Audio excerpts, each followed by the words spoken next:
자, 오늘 397페이지 이제 세 번째, 교회가 권징을 통해 궁극적으로 도달해야 할 목표는 정결하고 거룩한 교회가 되는 것이다. 자, 이 지상교회는 완전하지 못하죠. 우리가 교회를 두 종류로 나누죠. 보이는 교회와 보이지 않는 교회, 또 지상교회와 천상교회. 근데 이 지상교회는 불완전합니다. 여러분, 세상 어느 교회가 완전한 교회는 없어요. 완전한 스폴천 목사님이 한번 그런 일이 있었죠. 누군가 완전한 교회를 찾고 있다니까 스폴천 목사님이 그럼 그 완전한 교회를 찾으면 꼭 나한테 알려달라고 그랬어요. 그러니까 완전한 교회는 없어요. 그러나 우리가 이거 알아야 됩니다.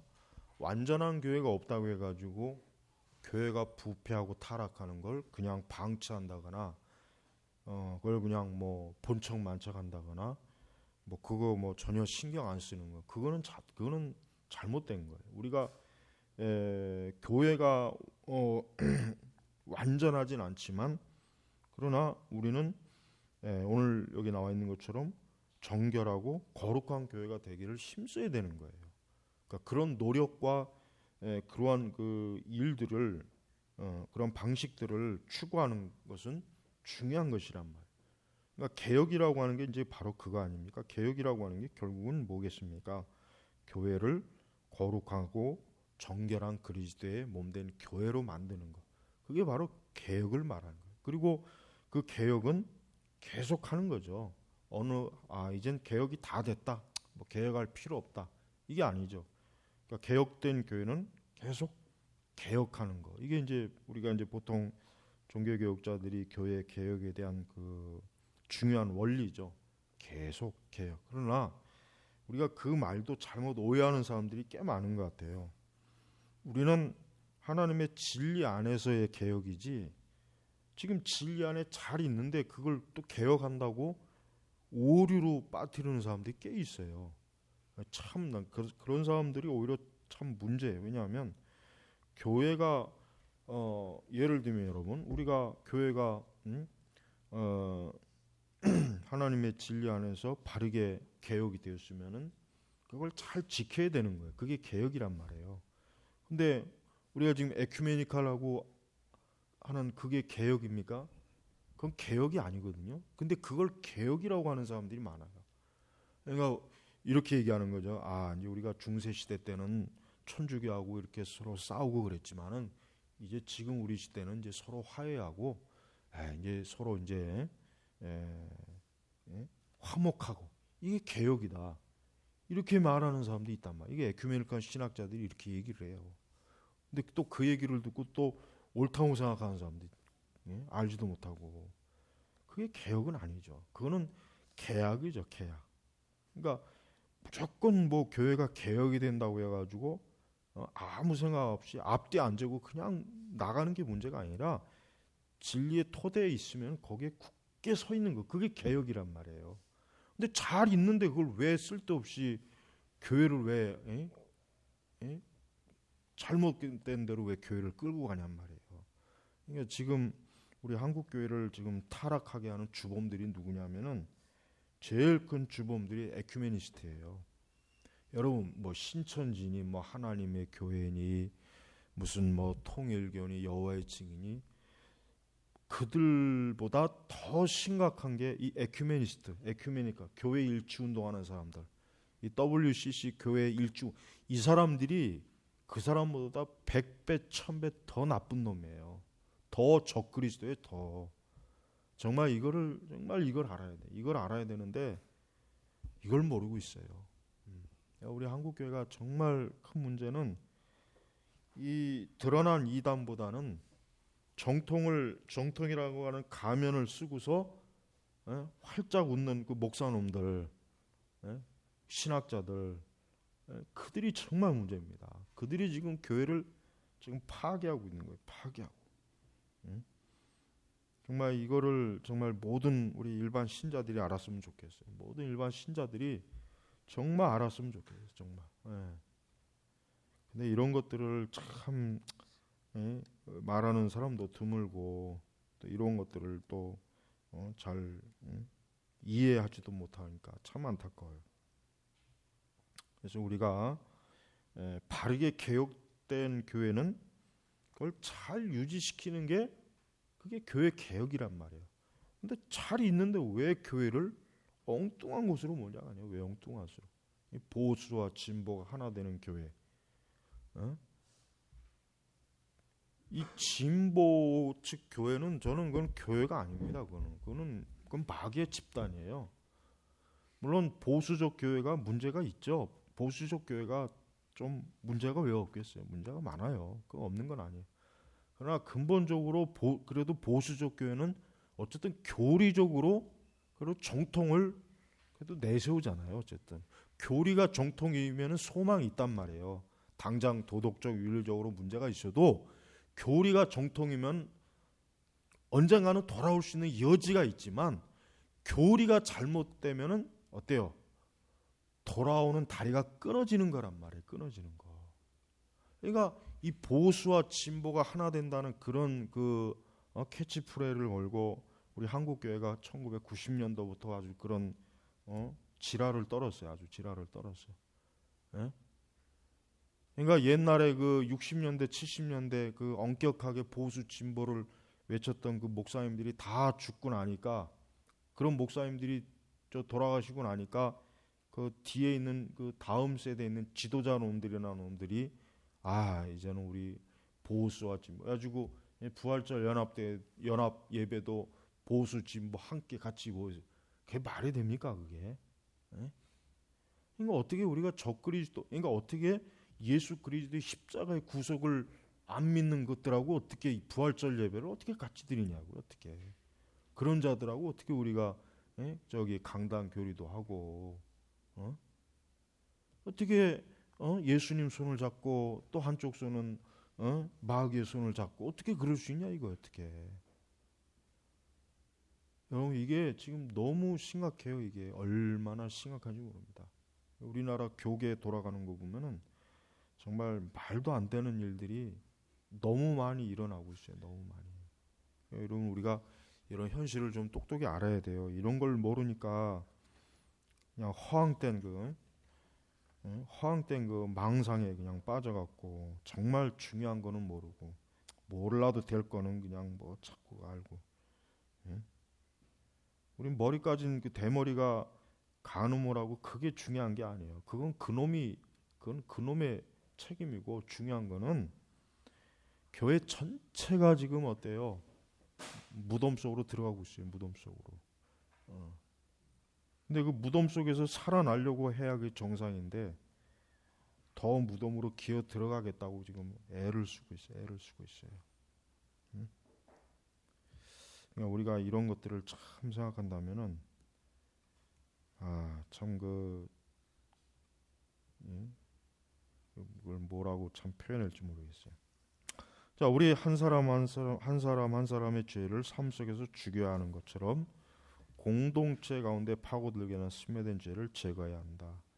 교회가 권징을 하지 않는다는 것은 마치 개인이 죄와 싸우지 않거나 심지어는 죄를 두둔하고 합리화하는 것이다. 병원에서 치료를 받는 목적은 아픔과 질병에서 회복되는 것이다. 그리고 회복된 부위가 제 기능을 하도록 하는 것이다. 마찬가지로 교회 안에서 죄를 범한 자에게 권징을 하는 것은 그 사람의 신앙을 회복하도록 돕는 것이며 그 회복된 사람이 주님과의 바른 관계를 이어가고 다른 지체들과 함께 하나가 되어 재기능하도록 하는 것이다. 그러니까 권징이라고 하는 게 치료, 영적 치료다. 권징이라고 하는 것은 교회가 잘못된 오염된 부분이 있을 때 그것을 바르게 치료하는 것이다. 이런 개념을 지금 여기서 제시하고 있습니다. 자, 그래서 거기 밑에 있는 작은 글 보면은 모든 권징의 목적은 죄를 범한 자들에 대한 회복이다.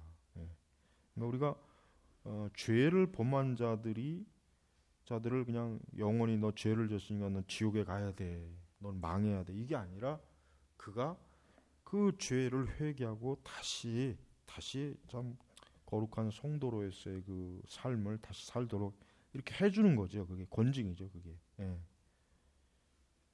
자, 개개인들을 교회가 쫓아내는 일은 그리스도를 위해 사람들을 교정하기 위한 목적이다. 문제를 일으키는 사람부터 우리 자신을 벗어나도록 하는 것이 목적이 아니며 난감한 상황을 정리해버리고 잘해보겠다는 것도 아니다. 이는 마음으로부터 우러나는 회개를 하면서 주님 앞에 무릎을 꿇도록 기독교인들에게 죄의 무거움을 명심하도록 하기 위함이다. 이것이 바로 죄를 범한 개인이 주님과 함께 경건한 교제를 하도록 회복시키는 첫 번째 단계다. 그러므로 화해는 권징의 그 다음 목적이다. 그렇죠? 우리는 회개하지 않는 사람하고 화해하면 안 되겠죠. 회개가 명확하게 뚜렷하고 그가 명확하게 그리스도께 다시 돌아왔을 때 우리는 화해가 있는 거지. 그 전에는 이 화해라고 하는 건 있어서는 안 된다는 겁니다. 그래서 권징을 시행하는 목적은 다음 세 가지로 정리된다. 첫째, 더럽고 부끄러운 삶을 사는 사람들이 그리스도인이라고 불리는 것을 금함으로써 교회 머리 대신 예수 그리스도께 치욕이 되지 않도록 가기 위함이다. 그러니까 이 첫 번째 예를 들면 교회 안에서 도덕적으로 윤리적으로 부패하고 굉장히 좀 뭔가 파렴치하고 악한 사람이 있을 때 그 부분에 대해서 그냥 조용히 있을 것이 아니라 그런 자들을 어때요? 그런 자들을 회개하도록 도려내야죠. 도려내야죠. 왜냐하면 교회를 더럽히니까. 예수님의 그 거룩한 교회를 더럽히니까. 둘째로 선한 사람들이 악한 사람들과 지속적으로 교제함으로써 부패하지 않도록 하기 합니다. 이게 참 중요합니다. 여러분 교회 안에 꼭 이상한 사람들이 한두 명씩 있으면은 그 사람의 영향을 그렇게 잘 받아요. 우리 교회가 지난 6월 달에 한번 그런 일이 있었죠. 그 한두 명의 그 가라지 같은 자들이 몇 사람을 지금 부패시켜 갖고, 그러니까 참 그 아무리 평소에 말씀을 잘 배우고 들어도 한 가지 희한한 게 있어요. 그렇게 말씀을 잘 배우고 들어도 이런 가라지 같은 자들이 옆에서 몇 분 쏙닥거리면 거기에 빠져요. 거기에 홀딱 빠져요. 그게 참 인간의 본성이 이게 악하다는 증거예요. 그렇게 선한 가르침, 바른 가르침, 교리를 보고 들어도 옆에서 누가서 쏙닥쏙닥거리고 뭐 그 몇 마디 하면은 거기에 귀를 쏙 기울여요. 그게 뭐예요? 부패한 거예요. 그러니까 부패가 전염이 되는 거랍니다. 그러니까 부패의 전염 속도는 빨라요. 빠르단 말이에요. 빠르단 말이에요. 그러니까 그런 것들을 사실 발견했으면은 더 사전에 좀 예방할 수 있었을 텐데, 하여튼 교회 안에 이 악한 가라지들, 이들은 항상 뭡니까? 자기 혼자만 가라지가 되는 게 목적이 아닙니다. 그 옆에 몇 사람 할 수만 있으면 교회 전체가 다 가라지가 되는 게 목적이에요. 그러니까 그런 악한 자들과 교제하면 어떻게 그렇게 되는 거예요. 마치 과일 상자 안에 하나의 썩은 과일이 들어가 있으면 결국 어때요? 나머지 것도 빨리 썩는단 말이에요. 똑같은 원리라고, 똑같은 원리.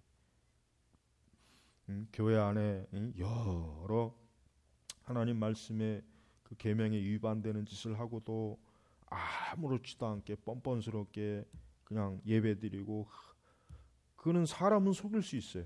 그러나 하나님 못 속여요. 하나님은 절대로 못 속입니다. 하나님은. 그러니까 우리가 여기 우리 신학생들도 있지만은 이런 것들을 봤을 때는 절대 인정사정을 보면 안 돼요. 아주 단호하게 내쳐버려야 돼. 뭐 그 사람이 내쳐가고 뭐 교회가 그런 거 신경 쓸 필요가 없어요. 그런 것 때문에 손을 못 댄다면 그거는 애초부터 사역을 하지 말아야지. 교회 문을 닫는 한이 있더라도 악은 제거해 버려야 돼요. 교회 문 닫는 한이 있더라도. 그게 올바른 거. 그게 올바른 거. 우리 하여튼 제네바 개혁교회도 이러한 일들을 앞으로 조심해야 돼. 앞으로 이 악한 가라지들은 꼭 때가 되면 꼭 정체를 드러내요. 응? 세 번째는 행악자가 자신의 행위에 대해 부끄러움을 갖고 회개. 그렇죠. 이게 참 좋은 거죠. 참 부끄러움을 갖고 회개 이러면 돼요. 그러면 회복되는 거예요. 근데 부끄러움을 갖기보다는 뻔뻔한 거. 어? 뻔뻔하죠, 뻔뻔한. 나는 의롭고 나는 잘했는데 왜 나보고 이러느냐, 뭐, 그러면서 오히려 자기 자신을 정당하다고 막 여기저기 신자들, 교인들 찾아다니면서 헛된 소문 퍼뜨리고, 어? 집요하게 누군가를 또 비방하고, 험담하고, 자기는 굉장히 의롭고 깨끗한데 눈물 흘리면서 아주 그건 마귀 새끼란 말이에요. 그 마귀 새끼. 예? 그건 딱 마귀예요, 마귀. 지만 모르는 거예요, 지만. 남들은 다 저게 마귀인데 자기 혼자만 마귀인 줄 모르는 거예요. 아. 여러분, 하나님은 죄인이 죽는 걸 기뻐하지 않는다 그랬어요. 하나님 죄인이 멸망하고 죽는 걸 하나님 기뻐하지 않아요. 권징은 사실 그런 의미예요. 그러나 그런 자기 죄에 대해서 부끄러워하지도 않고 정말 회개하지도 않고 자기 자신의 모습을 정직하게 보지 못하고 여전히 자기는 의롭고 자기는 잘했고 자기는 깨끗한데 나를 모함한다, 나를 회방한다 이딴 식으로 변명이나 일삼는 거. 그런 사람들은 하나님의 은혜를 누리지 못합니다. 그 사람. 그냥 하나님의 은혜를 못 누리는 거란 말이에요. 응? 그러니까 여러분, 이 권징이 참 어려운 거예요. 이게 쉬운 건 아니에요. 이게 참 어려운 거예요. 어렵지만 이걸 잘 하게 되면 교회는 참 안전해지고 온전해지고 평안해지고 기쁨이 있어요. 그러니까 우리가 이러한 것들을 참 교회가 중요하게 여기게 되는데 지금의 이 교회는 정말 중요하게 여기는 것들은 아예 그냥 개념 자체도 없고 그냥 춤추고 박수치고 뭐 40일 새벽기도 하고 작전기도 하고 뭐 또 연말 돌아왔으니까 또 성찬절도 칸타타도 해야 되고 또 신년 축복성회도 해야 되고 뭐 추수감사절도 하고 여러분 그게 뭐가 중요합니까? 그거 뭐 없다고 해서 뭐 교회가 뭐 하나님께서 성령께서 떠나십니까? 실제로 속은 다 썩어. 교회 여러분 큰 대형교회 중대형교회 안에 간음하는 놈들이 얼마나 많은지 아세요? 간음하고 음란하고 정욕 그런 짓을 뻔뻔히 하는 놈들이 얼마나 많은지 알아요? 술 처먹고 다니고 사기치고 도적질하고 그러면서 교회 안에서 성가대복 깨끗하게 있고 주여 주여 한두 명이 아니에요. 한두 명이 아니에요. 한두 명이 너무 많아요. 너무 많아요. 그런 회칠한 무덤들이 잔뜩 있는 교회가 무슨 거룩하고 정결한 교회가 되겠어요. 그러니까 목회자들은 제발 좀 이건 목회자의 책임이 거의 99% 맞아요. 내가 볼 때도 목회자들이 죄에 대해서 항상 강력하게 책망하고 교리 바르게 가르치고 바르게 세계관 자꾸 이렇게 붙들어주고 그렇게 해서 자꾸 이렇게 해야 된단 말이에요. 물론 그래도 가라지 놈들은 있어요. 그래도 염소는 있기는 있어. 그렇게 해도 있긴 있단 말이에요. 그러나 최소화될 수 있단 말이에요. 최소화. 100마리 나올 거 한두 마리 나온다고요. 염소 새끼가. 이 가라지가. 근데 그렇게 안 하면은 염소 새끼가 1000마리, 10,000마리씩 나와요. 그러니 이게 뭐가 되겠냐고, 뭐가. 한두 마리 있는 거는 어쩔 수가 없어요. 그건 하나님의 섭리. 그러나 염소 새끼나 가라지가 막 100이 되고 200이 되는 것은 그거는 재앙이에요, 재앙. 그건 저주예요, 저주. 그건 저주란 말이에요. 그러니까 우리가 이렇게 교리를 통해서 우리가 이 시간에 이런 것들을 여러분들이 배우면서 하나님의 교회는 정말 거룩하고 참으로 이 교회, 이 지상 교회이지만 하나님께서 얼마나 이 교회를 끔찍하게 아끼고 사랑하는지 우리가 알아야 된단 말이에요. 그걸 제대로 안다면 절대 교회를 함부로 지 멋대로 못하죠. 하겠어요? 그걸 모르니까 그런 거예요. 그러니까 우리가 이런 교리 시간을 통해서 이렇게 배움으로 우리가 좀 이런 걸 더 많이 심각성을 좀 깨닫고 참 우리가 교회를 어떻게 섬겨야 될까, 우리가 하나님의 교회를 어떻게 참 가꾸고 귀하게 여겨야 될까, 이걸 한번 진지하게 한번 기도하면서 다시 한번 생각하는 귀한 시간이 되길 바랍니다. 기도하겠습니다. 하나님 아버지 감사합니다. 하나님의 교회가 거룩한 만큼 또 이 마귀도 가라지를 뿌리고 또 염소도 보내고 그럽니다. 아버지 하나님, 그러나 우리가 그런 것들에 휘둘리지 않게 하시고 그런 것들에 교회가 시청되지 않게 하소서. 오히려 그와 같은 것들을 단호하게 저희가 참으로 잡아내고 또 정리하고 끊고, 그래서 교회를 항상 주의 영광스러움에 합당한 아름답고 영광스러운 거룩한 교회가 되도록 저희 제나바 교회도 지켜주옵소서. 감사하며 우리 주 예수님의 이름으로 기도 올렸습니다. 아멘.